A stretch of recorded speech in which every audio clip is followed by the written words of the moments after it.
Halo, kami dari kelompok 11. Dalam video ini kami akan menjelaskan etika penggunaan informasi.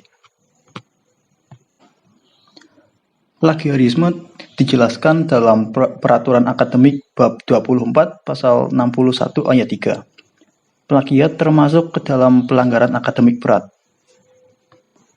yang didefinisikan sebagai berikut. Plagiat adalah perbuatan secara sengaja atau tidak sengaja dalam memperoleh atau mencoba memperoleh kredit atau nilai untuk suatu karya ilmiah dengan mengutip sebagian atau seluruh karya dan atau karya ilmiah pihak lain yang diakui sebagai karya ilmiahnya tanpa menyatakan sumber secara tepat dan memadai. Sanksi pelanggaran plagiarisme sudah diatur dalam Peraturan Akademik Undip Pasal 62 Ayat 1C tentang sanksi terhadap pelaku pelanggaran berat untuk mahasiswa, yang berbunyi setinggi-tingginya pemecatan atau dicabut status kemahasiswanya secara permanen oleh pimpinan Undip. Dalam Pasal 62 Ayat 2 dijelaskan sanksi pelanggaran berat untuk alumni. Pelanggaran berat akan mendapatkan sanksi, yaitu 1. Pencabutan ijazah, transkrip, dan SKPI. 2. Kehilangan haknya untuk melanjutkan studi di Undip. Penjelasan mengenai bentuk plagiarisme. Menurut Sulistyo, tahun 2011 terdapat beberapa bentuk plagiarisme. Yang pertama, plagiarisme kata demi kata, yaitu penulis menggunakan kata-kata penulis lain tanpa menyebutkan sumber. Kedua, plagiarisme atas sumber, yaitu penulis menggunakan gagasan orang lain tanpa menyebutkan sumbernya secara jelas. 3. Plagiarisme kepengarangan, yaitu penulis mengaku sebagai pengarang dari karya tulis orang lain. Keempat, self-plagiarism.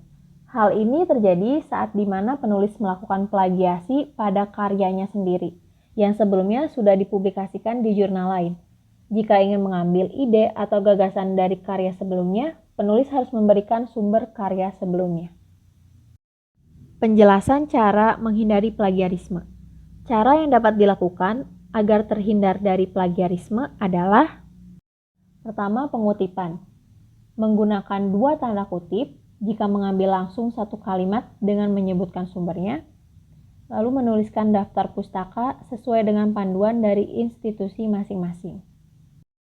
Parafrasa adalah mengungkapkan ide atau gagasan orang lain dengan menggunakan kata-kata sendiri tanpa merubah maksud atau makna ide atau gagasan dengan tetap menyebutkan sumbernya.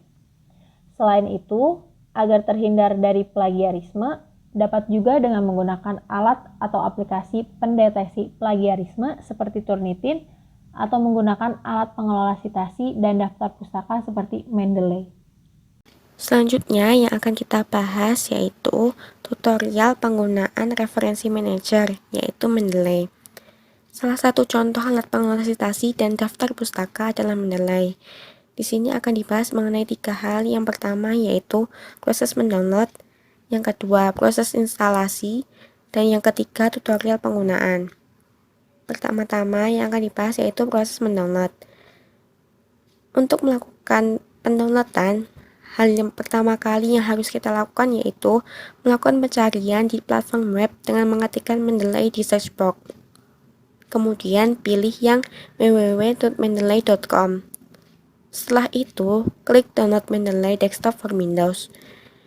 Namun, jika menggunakan macOS, maka klik tulisan Mendeley Desktop for macOS. Sambil menunggu proses download, klik Create Account. Lalu akan muncul tampilan untuk mengisikan email dan menyelesaikan pendaftaran. Setelah selesai, maka klik register dan akun pun sudah siap. Nah, jika sudah memiliki akun Sign Direct, maka tidak perlu lagi untuk membuat akun. Kemudian ada proses instalasi. Hal pertama yang harus dilakukan yaitu buka Mendeley yang sudah terdownload. Lalu klik Run. Setelah itu akan muncul halaman untuk menginstal dan ikuti perintah yang diberikan. Setelah finish, Mendeley sudah dapat digunakan. dengan catatan sebelumnya sudah membuat akun. Yang terakhir yaitu ada tutorial penggunaan. Hal pertama yang harus dilakukan yaitu register akun Mendeley atau login jika sudah memiliki akun. Selanjutnya, hubungkan Mendeley dengan cara buka menu tools di bagian kiri atas lalu pilih Install Microsoft Word Plugin. Nah, untuk mengecek apakah Mendeley sudah terhubung atau belum, dapat dilakukan dengan cara membuka kembali menu tools dan lihat apakah opsi Install Microsoft Word Plugin sudah berganti menjadi Uninstall Microsoft Word Plugin. Jika sudah berubah, maka Mendeley telah terhubung dengan Microsoft Word. Selanjutnya yaitu masukkan file atau data referensi yang akan disitasi. Nah, ada beberapa kemungkinan dalam melakukan hal ini. Yang pertama yaitu memasukkan referensi ke Mendeley yang memiliki format PDF dengan cara klik Add File dan pilih file yang akan disitasi. Cara yang kedua yaitu memasukkan referensi secara manual dengan cara klik Add Entry Manually. Nah, setelah muncul tampilan seperti ini, kemudian lengkapi informasi-informasi yang dibutuhkan. Lalu klik Save. Selanjutnya yaitu memasukkan kutipan dalam karya yang sedang dikerjakan dengan cara letakkan kursor di belakang kutipan yang telah ditulis, lalu pergi ke menu Reference di bagian atas, kemudian pilih Insert Citation, lalu pilih Go to Mendeley. Nah, setelah itu pilih referensi mana yang akan dijadikan sitasi. Nah, setelah itu akan muncul tampilan seperti ini yang menunjukkan bahwa sitasi telah berhasil. Yang terakhir yaitu membuat daftar pustaka. Dilakukan dengan cara meletakkan kursor di tempat yang diinginkan, misalnya pada tampilan seperti ini. Lalu pergi ke menu Reference di bagian atas, kemudian pilih Insert Bibliography. Dan selesai.